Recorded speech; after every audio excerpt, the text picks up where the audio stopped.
ஒரு விஷயம் இதை இப்படி சொல்லலாம், ஆனா நான் வந்து அதை இப்படி தான் சொல்லுவேன். பேசிக்கா எனக்கு வந்து அவங்க தூங்குனா பிடிக்காது சார். எப்படி சிக்கிரிக்கம் பாத்தியாப்பா. சோ காலைல நான் ஒரு 7 மணிக்கு எந்திரிச்சிட்டேன் அப்படின்னா அவங்களும் எந்திரிச்சிடணும்.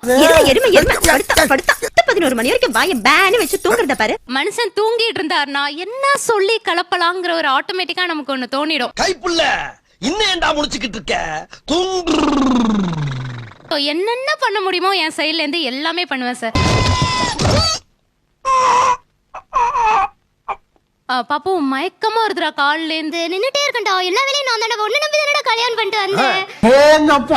ரொம்ப விவரமான பொண்ணாவும் இருக்கு. ரொம்ப விவரமான பொண்ணுதான். எனக்கு வந்து செல்ஃப் வந்து ஸ்டார்ட் ஆகாது, கிக் பண்ணி தான் ஸ்டார்ட் பண்ணும். என்னமோ வந்து ஒன்னு சொல்லுவா, பண்ணவே மாட்டாங்க. நம்மளுக்கு வண்டியை பத்தி எல்லாம் தெரியாது சார். அண்ணே ஊர்ல பெரிய மனுஷன், நீங்களே எப்படி பேசலாம், வந்து பேசி விடுங்கண்ணே. டிராஃபிக்ல நின்னுட்டு இந்த மாதிரி எனக்கு ஸ்டார்ட்டே ஆகல, நீங்க வந்தாதான் சரி பண்ணி தரணும் அப்படின்னு சொல்லி டிராமா போட்டோன்னே அதுக்கப்புறம் ஆபீஸ்ல இருந்து வந்து சரி பண்ணி கொடுத்துட்டு போனாங்க. உங்களால உண்மையிலே இன்னைக்கு ஸ்டார்ட் பண்ணிருக்க முடியுமா? முடியாது. முடியும், கண்டிப்பா முடியும். கண்டிப்பா முடியும். முடியும், உங்களால கண்டிப்பா முடியும். ஆனா நீ வா, ஆபீஸை விட்டு வா.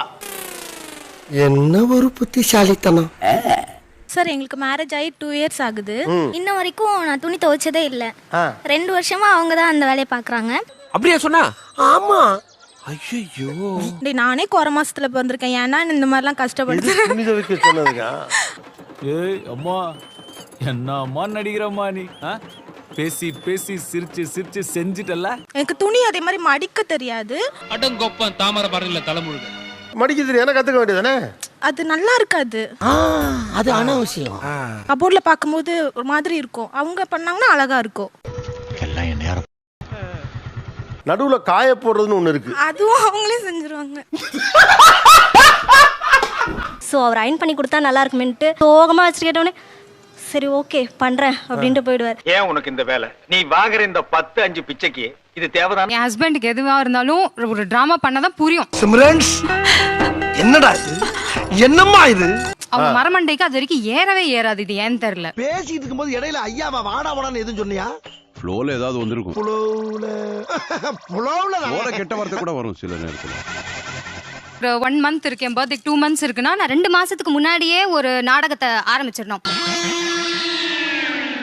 லைக் எங்கேயாவது இப்ப ஏதாவது ஒரு ட்ரெஸ் எடுக்கிறேன், சே பாரு எல்லா ட்ரெஸ்ஸும் பழசாயிருச்சு, புது ட்ரெஸ் எடுக்க வேண்டிய டைம் ஆயிடுச்சு. ஆளை பார்த்தா டம்மி பீஸா இருக்க, பயங்கரமான ஆளா இருக்கேடா. சாப்பிட்டு முடிச்சுட்டு தண்ணி எடுத்துட்டு வாங்கடா அப்படின்னு சொல்லிட்டு நான் அவங்க கிட்ட சொல்றேன். என்னடி ரொம்ப ஓவரா அடுக்குற? போட்ட வாயில பல்லெல்லாம் பொறி மாதிரி சதறிரும். அதுக்கு அவன் வந்து நான் எடுத்துட்டு வர முடியாது, நீ தான் எடுத்துட்டு வரணும் அப்படின்னு என்கிட்ட சொன்னாங்க.